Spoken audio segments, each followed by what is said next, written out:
Okay. Hi everybody. I am recording this, but it's not live. I'm just recording it so that we can put it on our YouTube channel for later. First of all, I'd like to thank Yechiel Reis and Armeds for sponsoring this series once again, another Armed series on the intersection of medicine and halacha. And this series is dedicated to the discussion of mental health and Judaism. Um, what I've chosen to focus on is the issue of a um, a person who is facing not their own personal mental health issues, but facing mental health issues of members of the family. And there is probably a huge number of things that we could discuss today. But if time permits, I'd like to just touch very lightly on three different areas. And that's really why I have the handout for you today. It's caring. Number one, I want to discuss the mitzvah of Kibud Av Va'em and how it pertains to caring for a parent who's experiencing mental health, especially dementia, Alzheimer's. Number two, caring for a spouse going through the same thing. And number three, we'll touch on, if we have time, taking care of a child who is autistic or on what they call on the spectrum. Now, I know, and I was just speaking with Lewis and Joby, there was a call today dealing with mental health um, going on in Israel today, because that's probably the number one issue. As a matter of fact, the first fundraiser that we did at the Bayit, after the war, was to provide mental health counseling for the children of the Yishuv. They gave us a whole laundry list of things that they need, and that was one of the primary issues. So we recognize that in Judaism, we look at the totality of the individual, both the body and the soul, and the psyche is part of the soul, and that needs to remain healthy for a person to stay attached to Hashem. And everyone has their own way. Every person has a unique entree to connecting with God based upon their unique mental and emotional disposition. And whatever we can to, in some way, ameliorate and help a person get through their mental health situations, we have a mitzvah to do so. And it's especially difficult and challenging and sometimes quite painful to have to work with a member of the family who is certainly, let's say, what we would call declining in their mental health. And we have to be sensitive to that pain. And we also, especially when counseling a person, have to recognize that there's more than just the pure halacha that has to kick in. So we're here to provide guidelines. But the first sort of exercise that I'd like to walk you through is to take a look at a couple of Gemaras. And I'm just going to, for the purpose of the recording, I'm going to share the screen so that when people watch this afterwards, they'll be able to have the document on their screens. So the first piece of Gemara is Tani Rav Yosef. Rav Yosef taught in the Gemara in Menachos. After a lengthy discussion, the Gemara says that based on our discussion, we learn that both the second intact tablets and the first broken tablets were stored in the Aron Kodesh, in the temple. Now, we can certainly understand why the second set of tablets were in the Holy of Holies in the temple.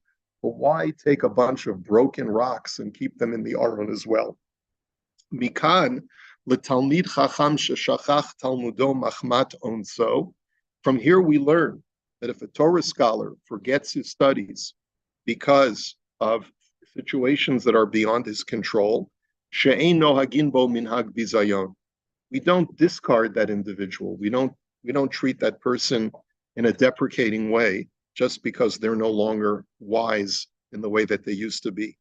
And I think that this is a good sort of way to frame our discussion, is that when we deal with a person who was extremely productive in their life and had a brilliant career and a brilliant contribution to society, and as a parent and as a husband or a wife, and then they have some kind of mental or emotional decline, we have to try and remember them as they were and treat them with the respect that is due to them because of their great contributions and the person who they were before they started to experience that decline.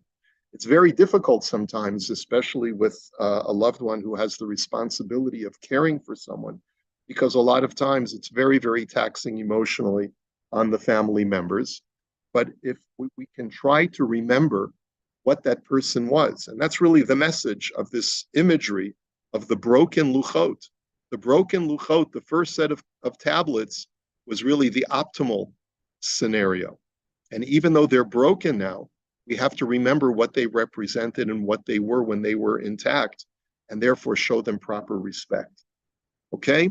Now, so that's just to frame the discussion. But now I'd like to take a look at a Gemara with you that talks about the specific mitzvah of dealing with a parent who seems to be making unreasonable demands, and how that Gemara is interpreted by the later poskim and the Rishonim and Achronim. And to me, this is a fascinating discussion about how two different opinions, we're going to see actually three different opinions of how to interpret this Gemara. And based on the interpretation of the Gemara, we may come up with opposite conclusions as far as how to deal with a parent who is experiencing mental decline. So let's take a look at the story. It's a story from the Gemara in Kiddushin, Daf Lamed Aleph. Rav Asi Havale Hahi Ima Zekena. Rav Asi had an elderly mother. Amrale, so she said to him, Ba'ina Tachshitin, I want jewelry. You should buy me lots of jewelry. And Avdallah, and he did so for her. One of the things that is a common symptom among people who begin to undergo mental decline is that they may have been responsible with their finances when they were much more lucid. And sometimes one of the symptoms of a loss of lucidity is that they become more reckless in the way that they handle their assets. But she said, I want you to go into my bank account and buy me expensive jewelry from Cartier's and those kinds of places. And so he did so. Ba'ina Gavra.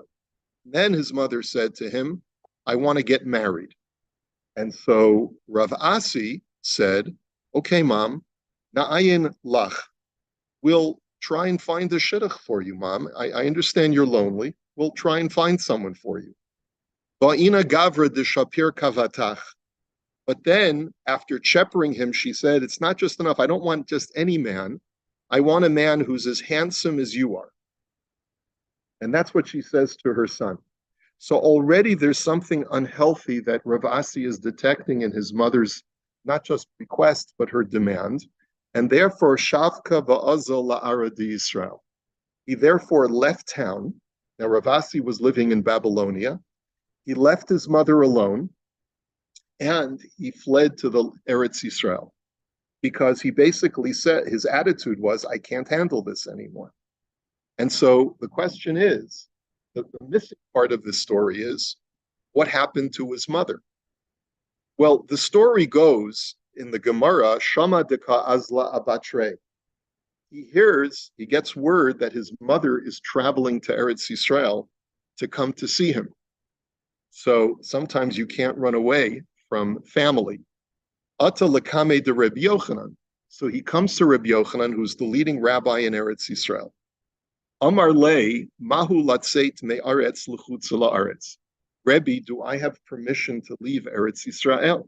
Because normally you're not allowed. Once you move to Eretz Yisrael, you're not allowed to leave just for any frivolous reason.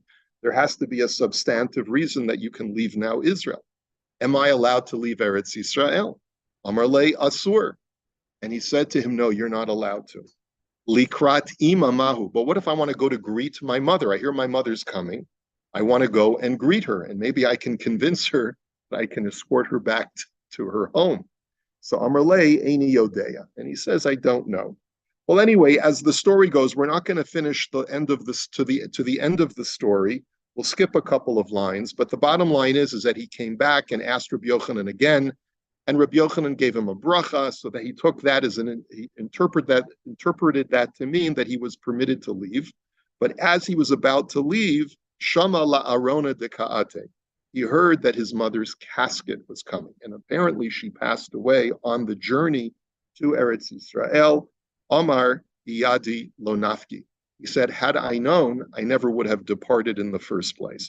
And what the bottom line is that that's how the story ends. His problem was resolved through the passing of his mother, but we don't really know what would have happened if the mother would have continued to live, how he would have resolved this tension in his life. Okay, that's all we know about this story. Now let's take a look how the Rambam interprets the story. And then we're going to see how the Ra'avad, who writes a gloss on the Rambam's commentary, disagrees with the Rambam. The Rambam says, and this is source number 3, Misha nitrafa da'ato shel aviv o shel imo. If a man's mother or father have lost their senses, okay, that's literally what nitrafa da'ato. We would call that gone into mental decline, no longer mentally lucid, dementia, and so forth. Mishtadel linhogi imahem kefi da'atam ad sheyirucham alehem. The son or the daughter has an obligation to try to take care of them as best as he can, using whatever lucidity they have, until mercy is given to them, meaning until they pass away. That's what the Rambam says. You have to try and work with your parents, even though they've started to develop mental decline. Ve'im efshar lo la'amod mipnei shenishtatu biyoter. But if it's not possible to deal with your parents because they have become excessively deficient in their mental capacities, yanichem, you should leave them alone. In other words, leave them, skip town. V'yetzave v'yelech lo, v'yetzave acherim lahan higam kira'ui lahem. And the Rambam now fills in the blank that was not in the story. What you do is you hire other people to be their caregivers. Okay? And that's the way the Rambam understands the story. In other words, the Rambam is filling in the blanks of the story that the Gemara doesn't really say happened. All we know from the story of the Gemara is that Rav Asi fled Bavel and he went to Eretz Yisrael because he couldn't handle his mother anymore. We don't know who was taking care of mom. We don't even know that from the story that she was mentally declining, because all it says is that she just wants to marry a guy that's as good looking as her son. The Rambam is interpreting that as she went into some kind of mental decline, and therefore Rav Asi could not take care of her anymore, and therefore he hired someone to take care of mom. But none of that I've just explained from the Rambam is implicit in the story. It's not certainly not explicit, and it's not necessarily even implicit in the story. And that's really what leads the Ra'avad to take issue with the Rambam's Psak Halacha, because the Rambam seems to be saying that you have every right as a child to forsake a parent as long as you can find someone else to take care of them. And this is the big shaila in Halacha. At what point is it permitted for a child to say, I no longer wish to take care of my parent because it's too burdensome, and I now wish to put them in a institution, in a home, or hire private health care for them, but I no longer wish to be involved in their medical care. At what point is it permitted for a child to do that? And the Rambam seems to say that if it's a subjective issue, you have to decide that you can't take care of them anymore, and then you can hire somebody else. So the Ravad is very unhappy with this psak of the Rambam, and he says as follows.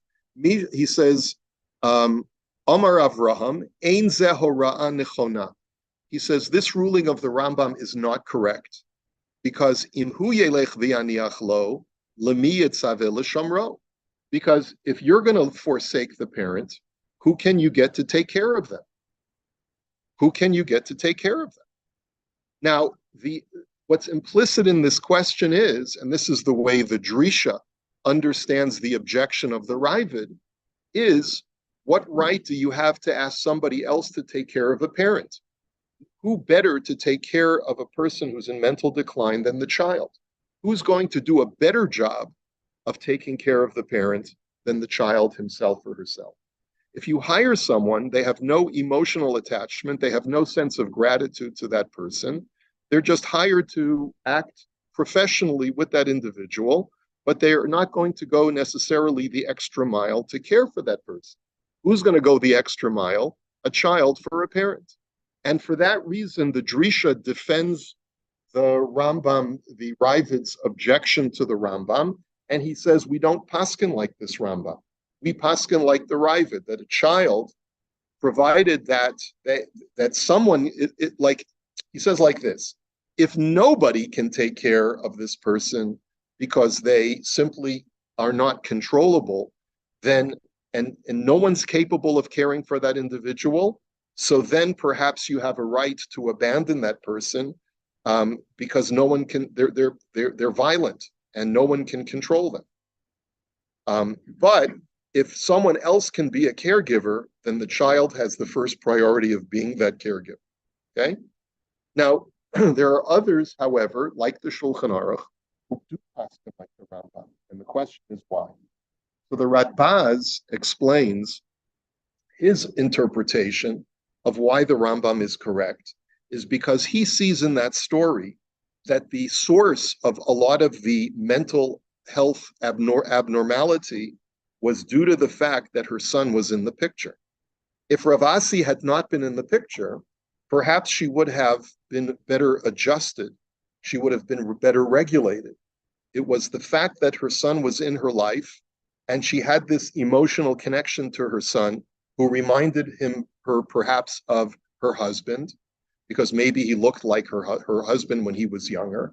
And she had all of this confusion in her demented state. Perhaps she had this desire to be married to her son, and it was causing her a lot of angst and a lot of torment and only aggravating her condition. That was the justification for Rav Asi to say, I can't do this. And it's better for me to hire someone who will not be as aggravating to my mother as I am. And that's the reason why the Rambam interprets the story as he does. The Radbaz feels that the Rambam is correct, that if the child is the source of the worsening of the condition of the parent, or perhaps the child does not interact with the parent in a professional way, because the child is so emotionally attached that they find themselves losing their temper with their parent, because they so very desperately want the parent to be the parent that they used to be and not the person that's there before them. So then the child is mandated to leave the parent alone and hire someone who's impartial, who will be able to better care for the parent. And that's the sort of the dichotomy that you have over here. We have a third interpretation of the Gemara, which is from the Maharshal, the Amshel Shlomo, and the Bach. But in source number 7, what you see is that he defends the Ravad as well. He says that we're not talking about mental illness in the story of the Gemara. Desham lo haita miturefet bi'inyan shetzricha lishmira, ela sha'ala shelo kahogen meroa halev, al kein chalaf aholach lo lemakom shelo tir'eh oto. In other words, the way that the Maharshal understands the whole story of the Gemara is that the mother was perfectly capable of caring for herself. She happened to be a very selfish woman who saw that she could manipulate her son to do whatever she wanted for him, and therefore she made unreasonable demands of him. So if you interpret the story that way, that you're not dealing with mental illness at all, then everything that the Rambam says is off the table, and really this Gemara is not dealing with mental illness at all, but rather when someone is mentally ill, there is a priority for the child to not abandon the parent. So you have a wide variety of different interpretations of the Gemara. So let me just go over them one more time so that we understand the different ways of understanding the Gemara.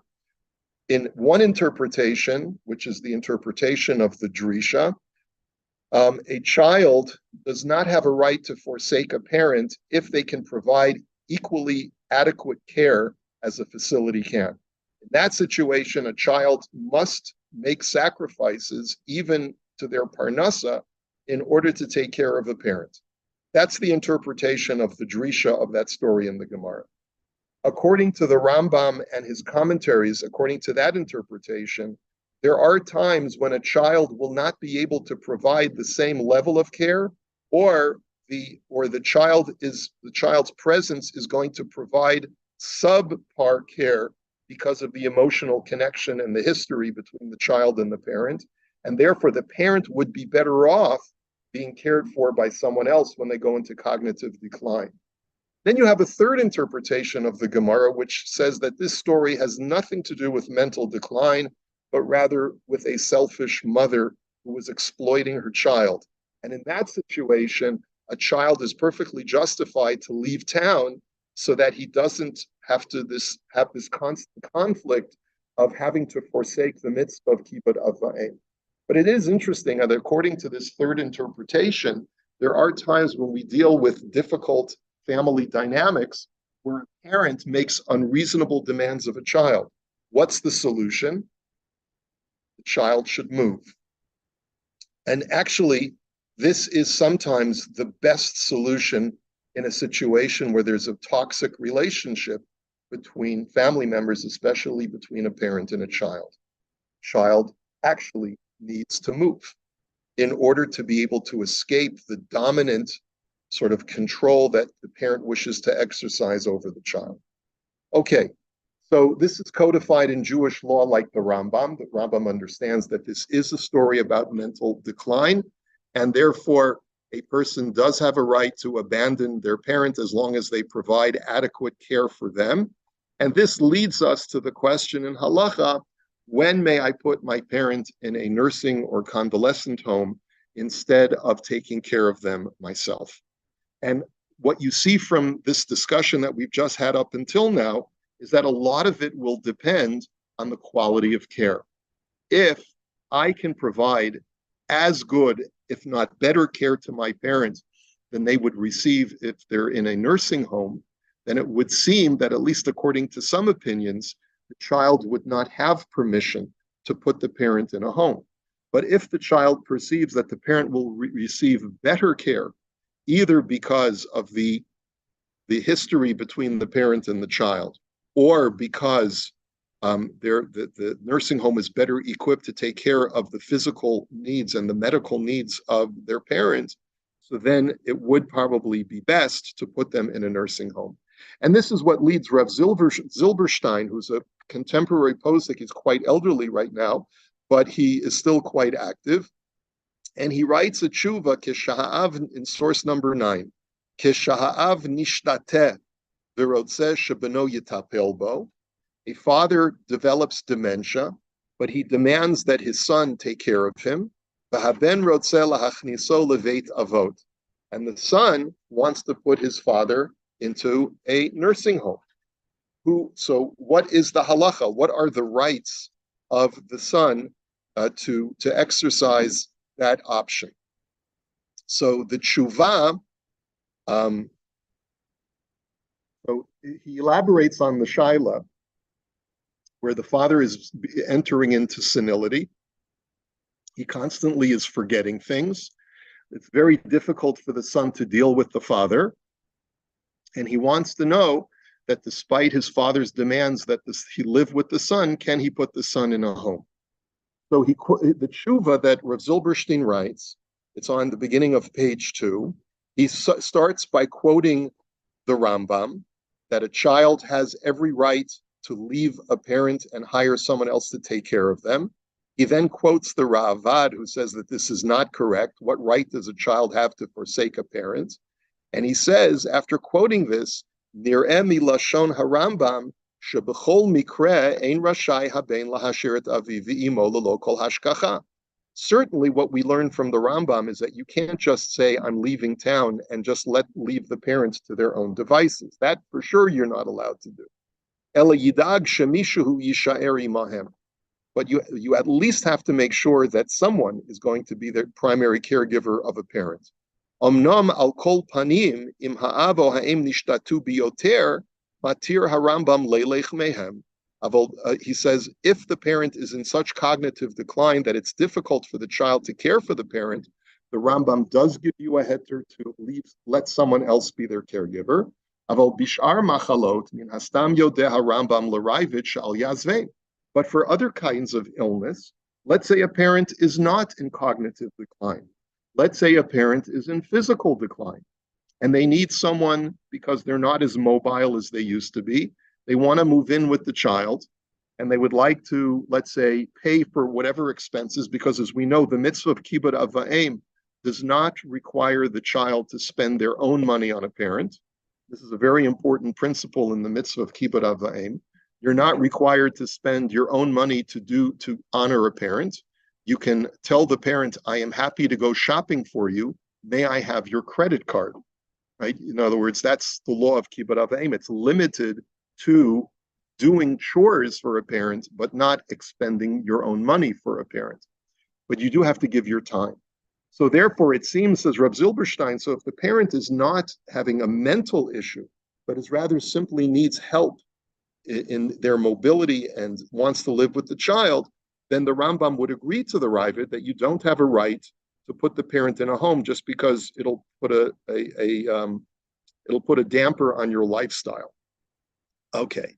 Ki al hashota ne'amar, he says, I can understand when you're dealing with mental decline.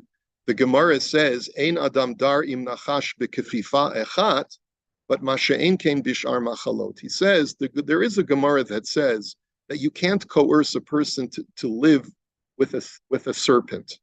If a serpent is a dangerous creature, there is potential liability for when you're living with someone who's in mental decline. You don't know when they're going to lash out, both verbally and perhaps even physically. And it's not reasonable to expect a child to have to deal with that kind of mental illness, but there's nothing wrong with expecting a child to deal with a physical disability. And then he writes, V'chei ne'emar b'shulchan aruch, she'adam chayav lechaberu l'sharet et avi v'imo, gam ka'asher ekav kach lo yuchal la'avod v'yitztarech lachzor al ha'ptachim l'tzorach parnasato. We also know in the Shulchan Aruch that even if a person needs to take out so much time from their workday that they're going to need to perhaps even rely on others for financial aid, they're obligated to do so. You're not obligated to spend money on a parent, but if a parent needs extra time and you need to take time off of work, you're obligated to do that as well. V'lo l'chinam manu chazal et mitzvat kibud ava'em la'achat hamitzvot hakashot. It is for this reason that our sages tell us that one of the most difficult mitzvot to perform is the mitzvah of honoring one's parent, because it becomes especially difficult when one is dealing with aging parents. You know, they talk about the sandwich generation, which is the middle-aged adult, probably reflective of many of the people in this room, who have many financial responsibilities of taking care of children and perhaps even grandchildren, and yet at the same time have to take care of parents who are in declining health. It's very, very difficult. It's not so easy, says Reb Zilberstein, to simply say, I'll put them in a home because I have too many other things that I have to worry about. Ella, he says, however, shebemikre ve'ha'av o ha'im nishtatu ad kedei kach she'einam makirim et benam. But if you're dealing with senility that has become so acute that the parent doesn't even recognize their own child, ve'einam margishim shum yitaron babayit al penei mosad, and the parent doesn't even know necessarily where they are most of the time. So they can't even tell that there's a difference between whether they're in your house or whether they're in a home. Mutar la'osh pezeh. Then it's perfectly permissible to put them in an institution that will take care of them.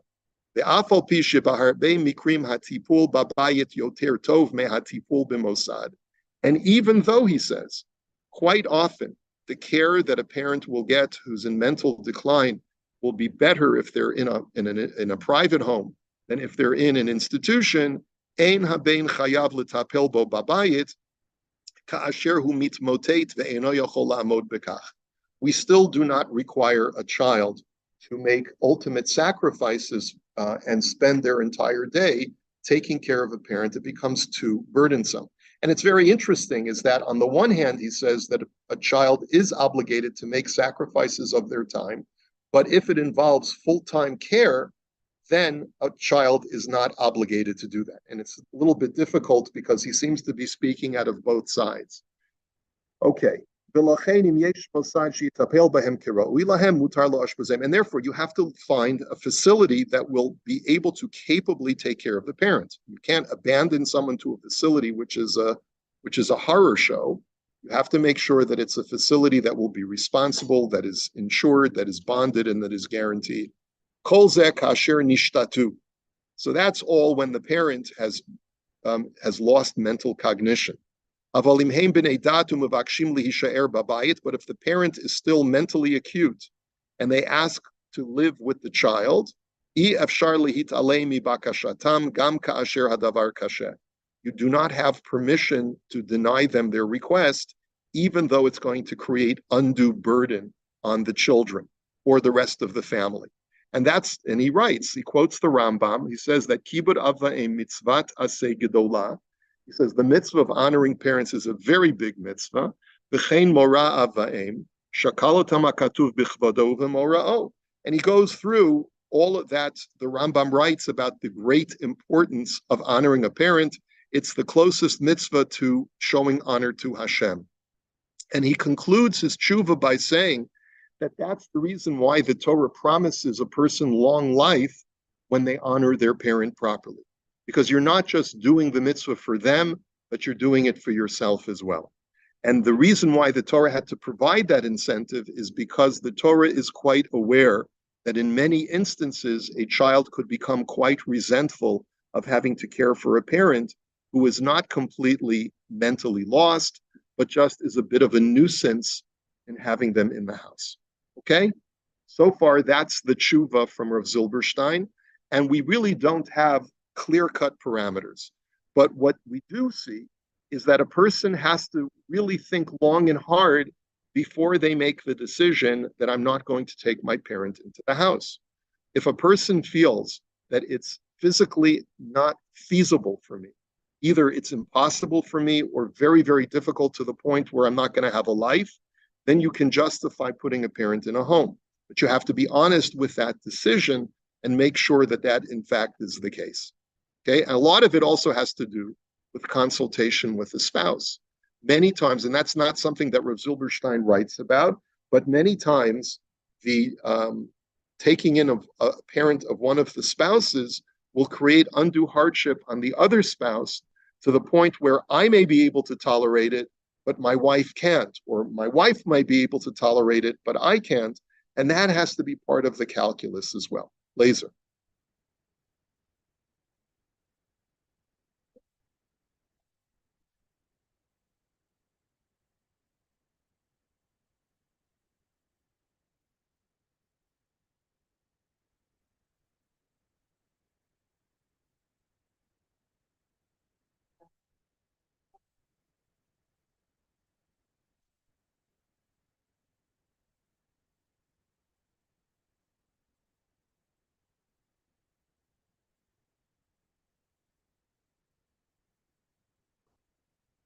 Well, he actually said two things.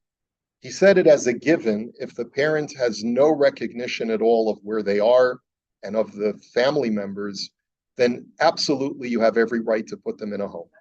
That's easy.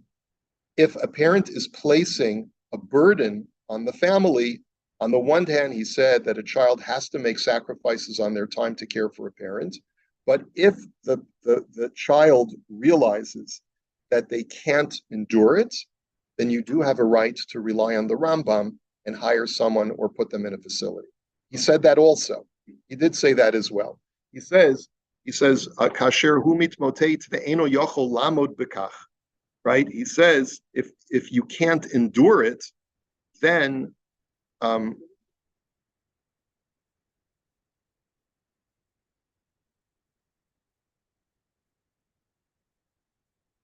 but if you look in the second paragraph, right?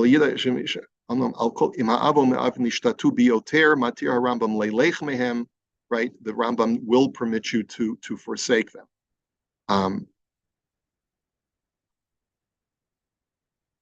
Yeah.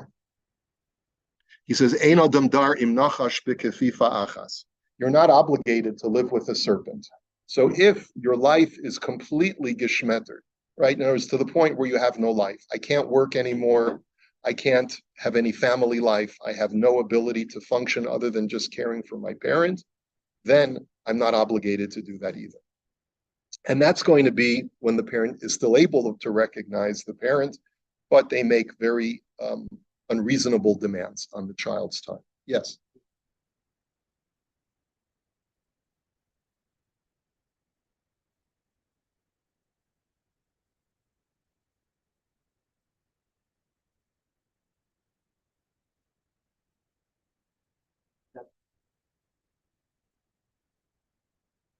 Right. And that's the third option, which he doesn't discuss because it's probably not as prevalent in Israel as it is here, which is to get a personal healthcare giver for a parent to stay with them in their own home. That seems to be the optimal option, but it's important to remember that not everyone can afford that.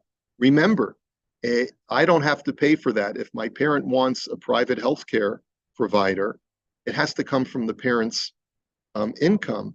And if they don't have that money, then the options are more limited. Either then I have to take care of them myself, or I have to put them in a facility.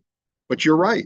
It would be best if they could stay in their own home, have someone that takes care of them either 12 hours a day or 24 hours a day, and that would be the best option. Okay? Yeah.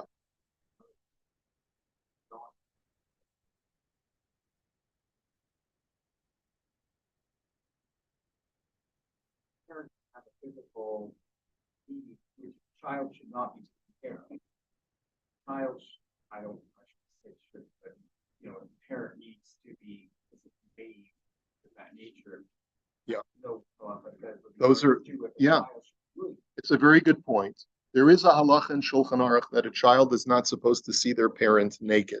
But obviously, when you're caring for a parent, then it is permissible. If it brings shame to a parent, then it would be better for to hire someone else to do that particular act of bathing them. But that doesn't absolve you, and sort of to say, well, since the only way I can take care of my parent is I'm going to have to bathe them myself, I can therefore put them in a facility. No, you could say, when it comes to bathing, we'll let one of the kids bathe grandma or grandpa, and I'll take care of everything else.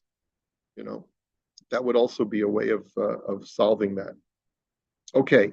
I also found this very interesting article, The Care of Patients with Dementia, A Modern Jewish Perspective. It's an article from the Journal of American Geriatric Society from 2005. And one section of the article deals with artificial feeding, which I thought was very telling. A lot of the issues, many patients with severe dementia become unable to maintain an adequate intake of food and water through normal feeding. And the question arises in these patients whether to feed them artificially through a nasogastric or gastrostomy tube. Recently, many voices have called for a halt to such artificial feeding for two main reasons. First, there is a serious debate as to whether tube feeding improves any important clinical outcome. This technology has not shown to prevent aspiration, reduce the risk of infection, or provide palliation in patients with advanced dementia, and can cause significant morbidity and discomfort, including the necessity of restraining an artificially fed patient to prevent interference with the tubes. Second, others have argued on ethical grounds that tube feeding in these patients is equivalent to other medical treatments, especially those judged as futile, which can be withdrawn or withheld in certain circumstances. And it's that second argument which has become much more prevalent in today's world, where MAID has become much more prominent. Jewish tradition strongly disagrees with the second assertion that you have a right to withhold medical care from a patient whose quality of life has declined. According to the majority of Jewish religious authorities, nutrition in any form is a basic human need and should be provided to all patients. It makes no difference how cognitively impaired the patient is, because human life at all stages and of any quality is of supreme value to Judaism. However, there is an important caveat to this approach.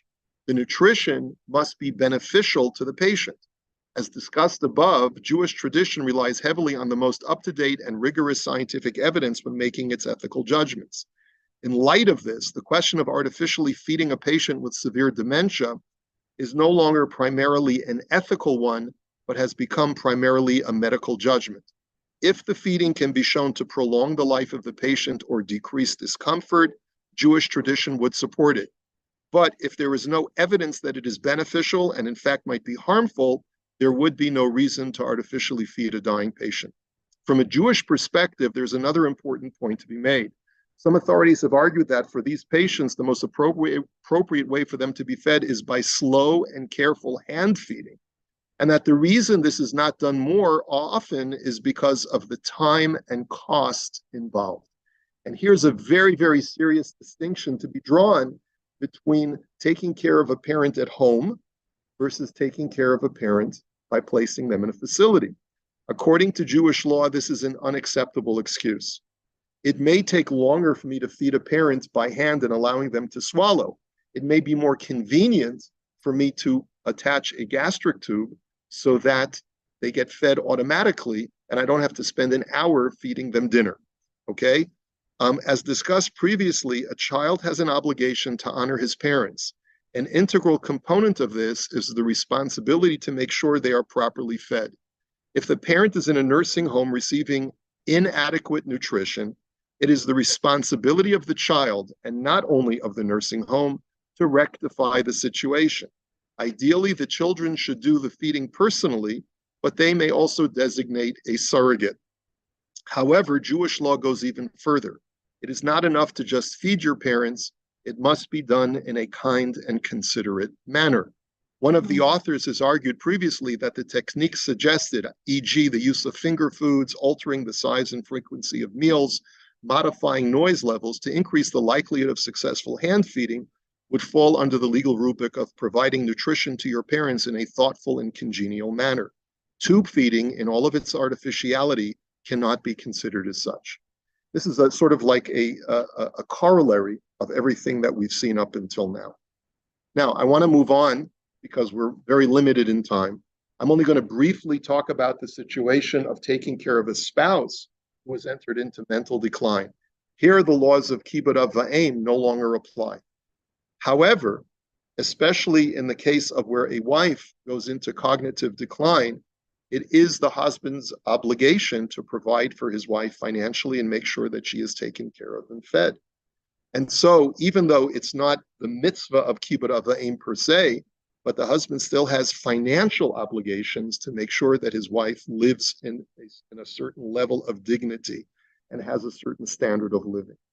And so this, once again, is from Rav Zilberstein, where the question is slightly different. And I think what we'll only do today is look at the question and see how difficult of a situation this is.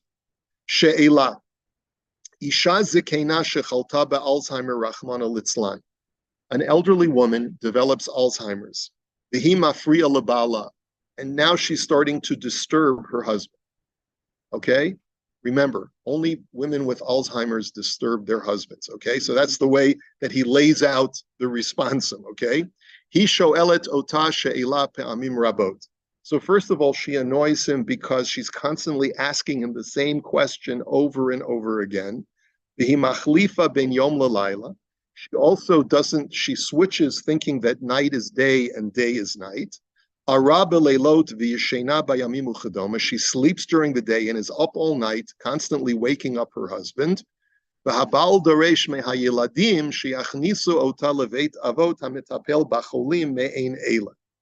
the husband is asking the children, please, let's put mom in a home. Okay? But on the other hand, the doctor, who is her primary physician, says, that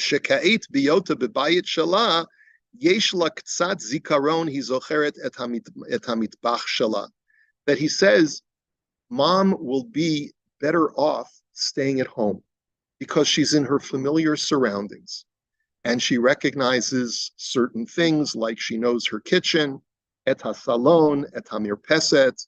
She knows the living room. She knows the patio, the balcony. V'im ya'aviruha levet avot hi legamrei titbalbel v'tikanes ledikaon v'tsa'ar v'techele mikach. And if you put her in a home which is unfamiliar surroundings to her, it's only going to worsen her condition. So on the one hand, you've got dad who can't stand this anymore. He's driving him nuts. You've got the doctor who says mom will be better off staying at home. So nishelet ha'she'ela. So now you have a real dilemma. Okay, ha'im lihitchashev bazeh v'yashiru ha'habanim beveita kedei shetishe'er k'tzat b'dat. So should you keep mom at home to allow her condition not to worsen? O shema lihitchashev beval shetza'aro rav ma'od ad kedei kach sheme'ayem behit abdut. So the husband is so distraught over his life being turned upside down that he has threatened suicide. That's again part of the equation, part of the calculus. The husband says, if I can't have peace and quiet, I'm just gonna kill myself. Really what he says. And this is really part of this is the shaila.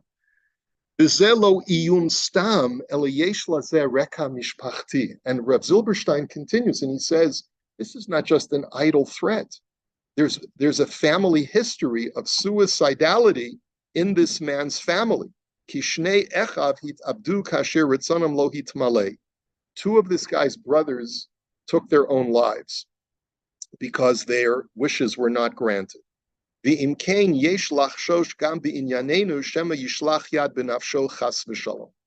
therefore, we're worried about the welfare, the genuine welfare of this man.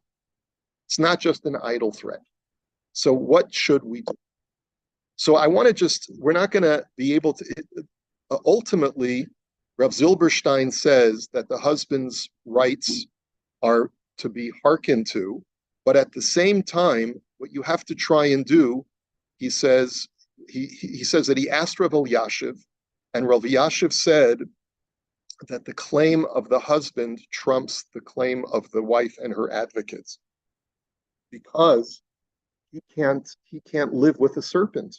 You have to take into consideration his welfare, both his physical and mental welfare. But before he gets to that, he says something really very telling. He says, and I just want to point this out to you, he says, She'i efshar, and I bolded this sentence because it's so important. I efshar lahanhiget ha-Torah b'kiniyah li'iyumim. You cannot live a life of Torah by capitulating to threats. In other words, you have to do the right thing, not based on the fear that this man is going to take his life.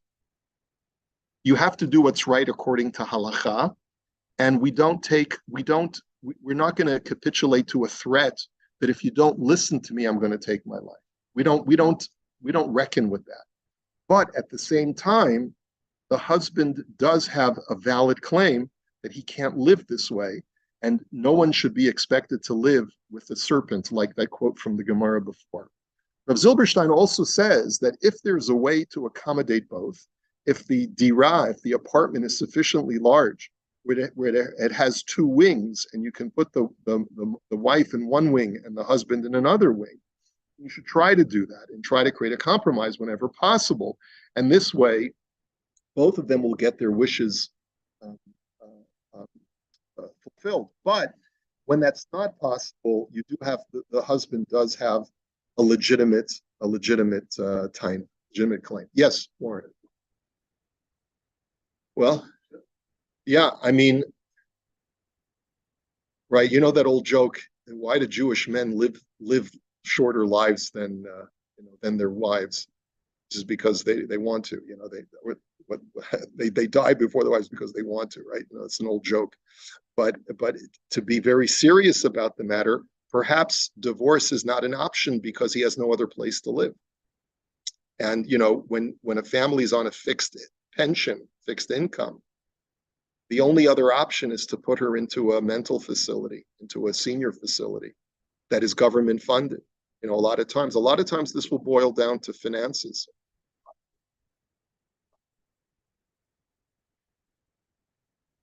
Right. And that's a very good question. It also speaks to, first of all, that's only a relevant question if he wants to remarry. If he just wants to be done with his wife, he doesn't have to divorce her. They can just live separately. Okay? It's only if he wants to remarry, right?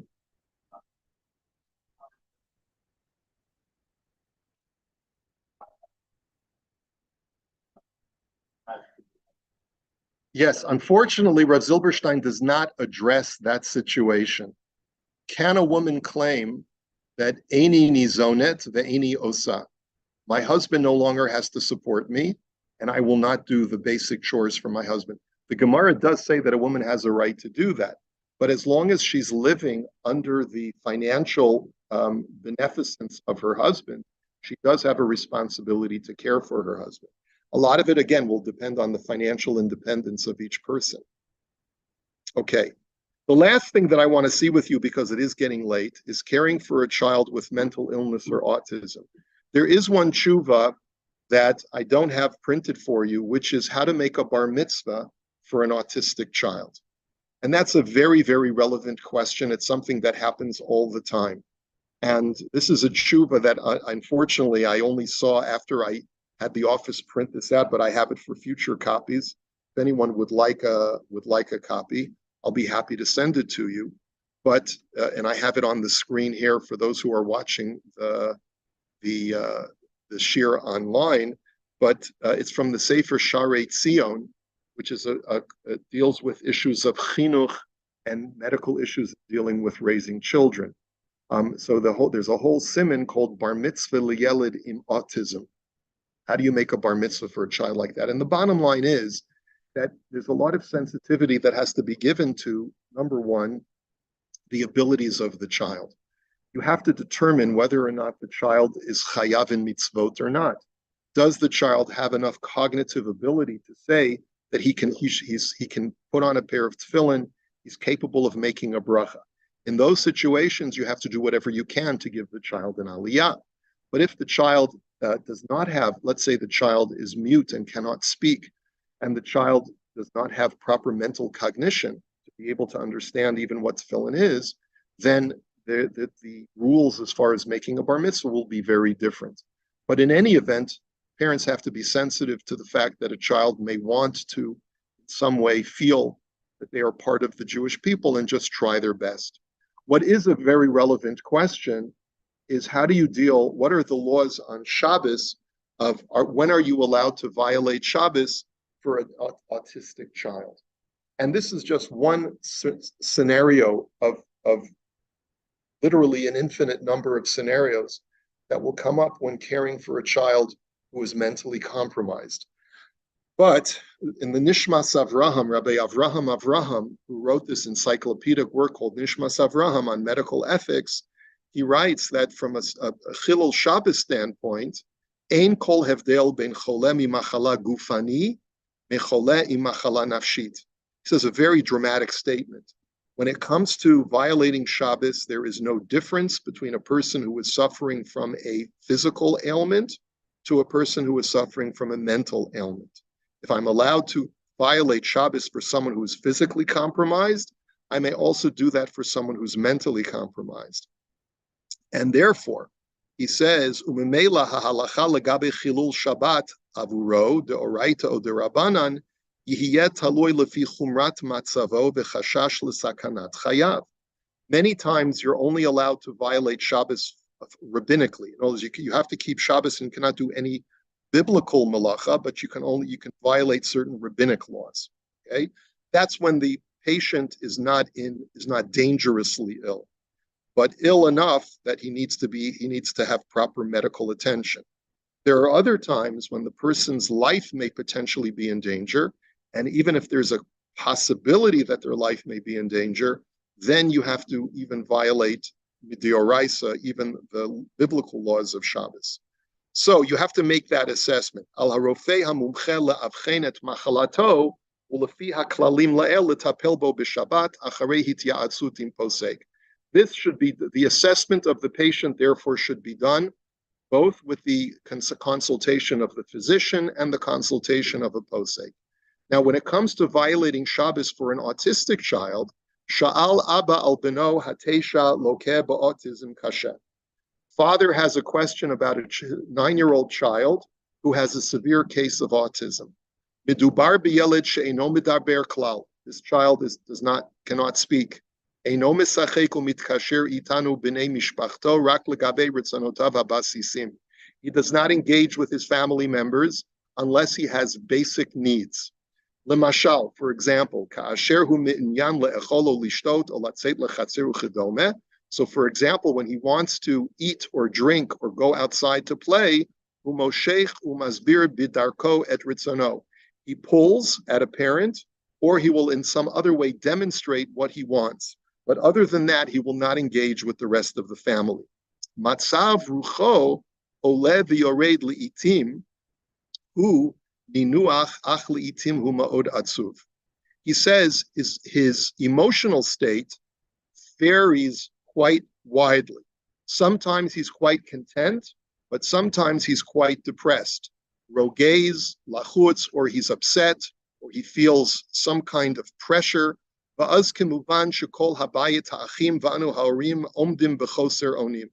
it therefore creates a lot of tension in our family because we don't always know how to react. One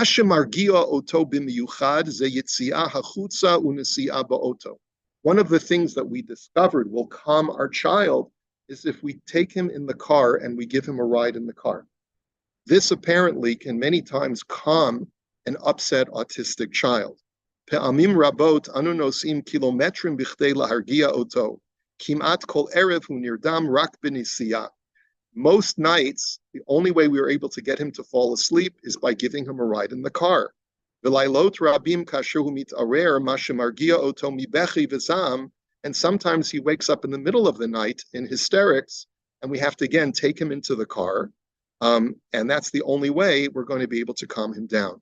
So therefore, the question is Shabbos. Child goes into a fit on Friday night. What are we permitted to do? Are we allowed to give him a ride in the car?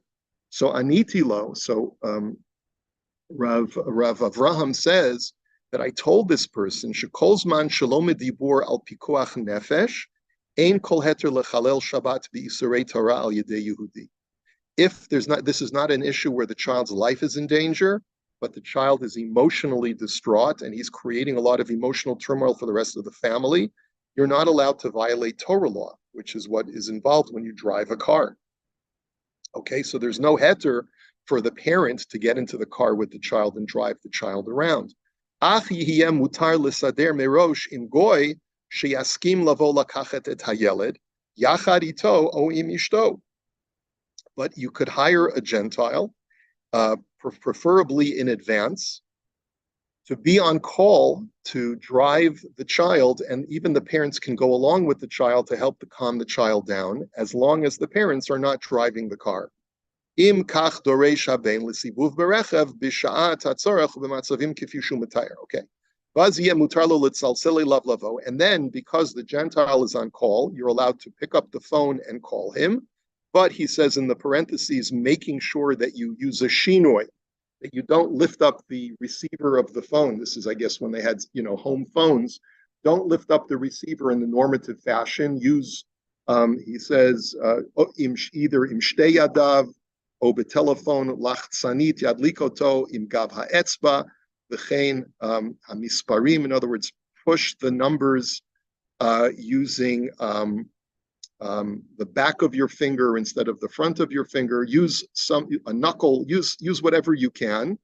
Teshuva nishlach b'haskamato shel Morenu Agri Neubert Shlita. And Rav Neubert, my Rebbe, who's the author of Shemir Shabbos Kehilchasa, agreed that this would be perfectly fine in the case of an autistic child. So what you see, this is just one example of many where the halacha needs to be flexible in order to accommodate the healthcare needs of a patient who is not suffering from physical ailments, but from mental ailments. And it involves family members getting involved and trying to take care to the best of their ability. Okay, questions, comments?